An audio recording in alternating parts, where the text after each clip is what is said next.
그러므로 하나님의 전신갑주를 취하라. 이는 악한 날에 너희가 능히 대적하고 모든 일을 행한 후에 서기 위함이라. 전쟁을 할 때는 전술이 필요하죠. 그렇다면 우리가 영적 전쟁을 치를 때에는 어떤 전술이 필요할까요? 영적 전쟁은 단체전이 아니라 개인전입니다. 남에게 묻어갈 수 없지요. 내가 적극적으로 싸워 승리를 쟁취해야 합니다. 오직 대장 되신 예수님의 지휘 아래 하나님의 자녀다운 전쟁을 해나가야 하죠. 단순히 악령을 쫓는다는 개념이 아니라 하나님의 자녀로서의 삶을 살고 있는지를 살펴보는 것이 실제적인 영적 전쟁입니다. 그렇다면 그 싸움에서 이기기 위해 갖추어야 할 무기인 전신갑주에 대해 알아보겠습니다.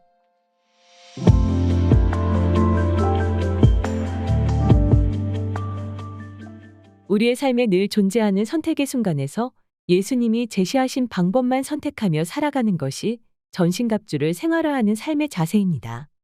모든 기준과 포커스가 예수님이면 됩니다. 사탄은 여러 감정들과 생각들로 집요하게 성령님의 음성을 듣지 못하게 해요. 그렇기 때문에 의식적으로 전신갑주를 취하는 삶을 사는 것이 중요합니다.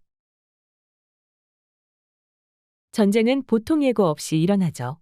예민하게 준비하고 있지 않으면 무방비 상태로 당하기 십상이에요.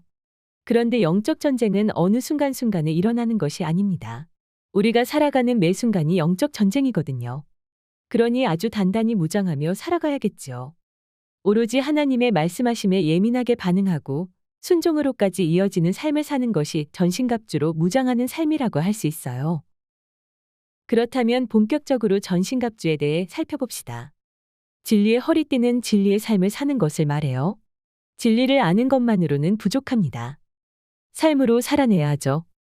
머리로 아는 것이 행함으로 이어지느냐의 싸움이죠. 그것은 아주 간단한 것일 수 있어요. 성령님께서 양심에 따라 시키시는 미안하다, 고맙다는 말 한마디 표현일 수도 있죠.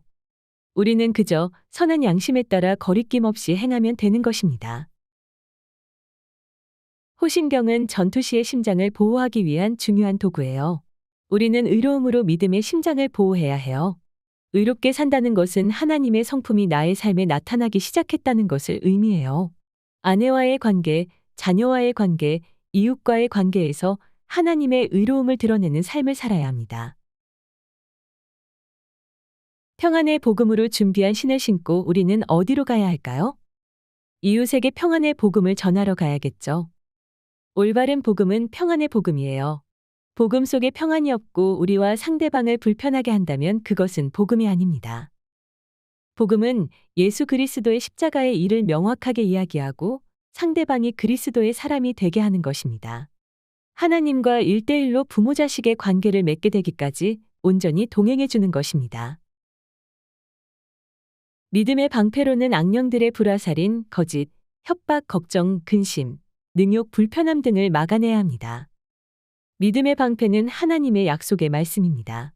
우리가 늘 실패하는 이유는 믿음의 방패를 사용할 때 하나님의 말씀이 아닌 우리의 생각과 감정을 넣어 우리의 방법대로 막아내려고 하기 때문이에요. 우리의 경험과 우리가 겪어온 문화와 역사 속에서 사탄들은 우리를 쉽게 공격할 틈을 찾아요. 우리가 믿어야 할 것은 우리의 경험과 문화가 아니라 오직 하나님의 말씀입니다. 투구는 전쟁에서 머리를 보호해주는 아주 중요한 무기이죠. 투구를 쓴다는 것은 위험하고 치열한 전장에 목숨을 걸고 나아가겠다는 뜻이에요. 우리는 이미 하나님 안에서 안전합니다. 이것을 믿고 죽기를 각오하는 마음으로 영적 전쟁에 뛰어들어야 합니다. 검은 공격무기입니다. 말씀의 검은 어떻게 사용하면 될까요? 말씀의 검을 그 영혼의 폐부에 깊숙이 찔러 넣어 말씀이 영혼을 살려낼 수 있도록 해주어야 합니다. 말씀의 검은 사용하고 거두는 것이 아니라 상대방의 영혼의 폐부에 깊숙이 찔러 넣고 하나님의 말씀이 역사할 수 있도록 놓아야 합니다. 너 이거 잘못했다.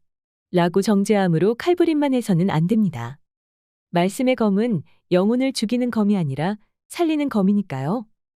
그러니 영혼을 사랑하는 마음으로 말씀의 검을 사용해야지 상대방을 가르치고 정죄하려는 마음으로 사용한다면 우리는 그 영혼을 통해 역사하시는 하나님을 만날 수 없을 것입니다. 우리의 적인 사탄과 어둠의 무리들에게 공정함이란 없습니다. 그들은 우리가 준비될 때까지 기다리거나 우리가 이미 가린 곳이라 해서 공격을 멈추지 않습니다. 그들은 우리의 가장 약한 부분, 가장 힘든 곳을 공격합니다. 그래서 우리는 반드시 하나님께서 직접 주신 전신갑주를 입어야 합니다. 우리 스스로는 이길 수 없는 이 거룩한 전쟁에 겸손함으로 하나님의 손을 잡아야 합니다. 전신갑주로 무장한 사람은 땅 끝까지 복음을 책임지기 위해 나아가야 합니다. 전신갑주를 삶의 자세로 취하여 복음을 들고 나아가는 지혜롭고 성령 충만한 자 되기를 예수님의 이름으로 축복하며 기도합니다. 우리 주 예수 그리스도의 하나님, 영광의 아버지께서 지혜와 계시의 정신을 너희에게 주사 하나님을 알게 하시고 너희 마음 눈을 밝히사 그의 부르심의 소망이 무엇이며 성도 안에서 그 기업의 영광의 풍성이 무엇이며 그의 힘의 강력으로 역사하심을 따라 믿는 우리에게 베푸신 능력의 지극히 크심이 어떤 것을 너희로 알게 하시기를 구하노라. 성령으로 거듭난 자들이 하나님의 지혜와 계시의 정신을 깨달으면 세상의 관념을 초월하여 온 도시들과 나라들을 하나님의 영광을 위해 다스리게 되기도 하고 하나님의 구체적인 계획과 비전들을 알게 하시기도 합니다. 하나님의 지혜는 세상의 지혜와 비교할 수 없어요. 그런데 이러한 천상의 지혜를 깨닫게 하시는 목적은 오직 하나님의 영광을 위해서입니다. 자신의 유익을 구하지 않고 오직 하나님의 뜻에 순종할 때 예수 그리스도의 권세로 온전하게 회복될 때 깨닫게 되는 것이지요. 이 땅의 것을 생각하지 말고 하나님의 뜻대로 순종하여 날마다 기사와 이적으로 이끄시는 하나님 아버지의 인도하심을 경험하게 되시길 축복합니다. 성령으로 거듭난 자들이 하나님의 지혜와 계시의 정신을 깨달으면